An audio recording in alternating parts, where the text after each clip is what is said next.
Let's talk about one of the most heartbreaking and honestly underreported tragedies of the ongoing war in Ukraine, the kidnapped children. Since the conflict began in 2022, thousands of Ukrainian kids have been forcibly taken from their homes, orphanages, and even schools by Russian forces. The United Nations, Ukraine's government, and independent organizations have all tried to count the numbers, but it's tough. Officially, Ukraine says more than 19,500 children have been taken. That's nearly 20,000 lives. Lives that should have been filled with school, family, and laughter. But how does this even happen in the 21st century? Some of the children were separated from their parents during the chaos of bombings or evacuations. Others were living in institutions or foster homes, already vulnerable. Russian authorities claim they're evacuating or saving these kids from war zones. But that's not the whole story. Many of the children are sent deep into Russia or occupied territories, placed with Russian families, or put up for adoption.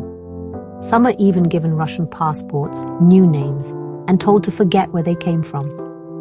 Imagine waking up in a strange country with a new identity and being told your real homeland doesn't exist or never loved you.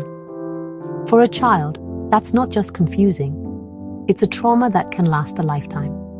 So, where does international law stand on this? According to the Geneva Conventions, forcibly transferring children from one group to another, especially during conflict, is considered a war crime. The International Criminal Court has even issued arrest warrants for some Russian officials because of these actions. But in reality, laws aren't always enough. Enforcing them, especially during a war, is painfully difficult. Here's what really hits me. For every number we hear, 19,500 or 20,000, there's a face, a story, a family waiting for answers. Some kids have managed to return home, thanks to tireless efforts by parents, NGOs, and even secret rescue missions. But for many, the future is uncertain. What happens to these children? Some may eventually find their way back, but many could grow up disconnected from their roots, never knowing the truth. Others might be raised in families that see them as trophies or propaganda tools. Their sense of identity could be shattered, their memories rewritten.